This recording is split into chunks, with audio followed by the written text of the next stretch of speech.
E o que você vê de maior erro, assim, que as pessoas cometem quando elas pensam na dieta delas? Atualmente, em consultório, uma coisa que eu vejo bem difícil, que inclusive Conrado é um exemplo, é deixar de lado o consumo de leguminosas, né? Então, deixar de lado o consumo de ervilha, feijão, mas lentilha. explica o que é leguminosa, porque as pessoas pensam em leguminosa, já pensam que é salada, legumes, assim, de uma forma geral. Não, leguminosa, então, grão de bico, ervilha, lentilha e feijão, todos os tipos. Essas são as nossas leguminosas. E eu vejo uma grande dificuldade das pessoas colocarem na dieta isso, né, na sua alimentação, principalmente por relatar desconforto abdominal, né? O preparo, a técnica dietética por trás da leguminosa é um pouco mais complicado do que os outros alimentos. Porque senão vira uma fábrica de peido, né? Exatamente. Eu, pelo menos, né? Eu como lentilha pra caramba, grão de bico. Sem deixar de um dia pro outro, de mesmo? molho, blá, blá, blá. O feijão normalmente deixa de molho, mas a lentilha... Grão de bico, então, todas as leguminosas precisam ser deixadas de molho. Não sabia. Por pelo menos, assim, entre 16 e 24 horas de molho. Deixar primeiro numa água, eu gosto, né, dessa recomendação, numa água quente. Bota numa água fervida, troca essa água pelo menos umas 2 vezes.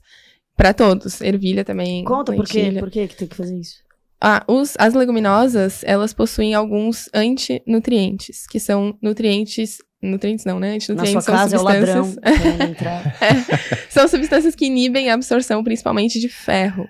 E aí, como aquela refeição, ela tem uma grande quantidade de ferro, de ferro e de proteína. Então, a gente consegue melhorar a biodisponibilidade do alimento quando a gente deixa ele num ambiente úmido antes. Então, sempre tem que deixar... Muitas pessoas não deixam a lentilha, né? Porque referem ter menos distensão abdominal com a lentilha. Mas, independente de ser lentilha, de ser ervilha, de ser grão de bico ou feijão, tem que ser deixado de molho. Tá? Então, acho que esse é um dos principais...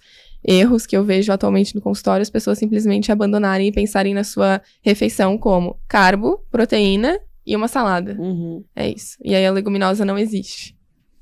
Sim. Acho que E, assim, o que eu vejo muito, aí a gente vai entrar numa linha que eu consideraria eu considero, né, como uma parte básica, que também tem que ser ensinada na escola, mas que atualmente vem sendo chamada de nutrição comportamental. Enfim, existem várias estratégias que utilizam a comportamental, que é a mastigação, né? Todo o processo de... Ela adorava eu me ver dando aula e comendo. Nossa! Meu Deus. Todo o processo de digestão começa na boca. E aí, atualmente, as pessoas consomem muito rápido a refeição. Questão de... Eu pergunto para os meus pacientes, 5 minutos faz uma refeição, né?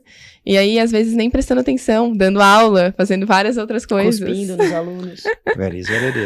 Então. E aí, o que acontece é que todo aquilo que eu falei pra vocês, que a proteína, ela precisa ser quebrada, o carboidrato precisa ser quebrado, a gordura precisa ser quebrada, não acontece de forma efetiva ali, porque a gente tem algumas enzimas que só atuam na boca.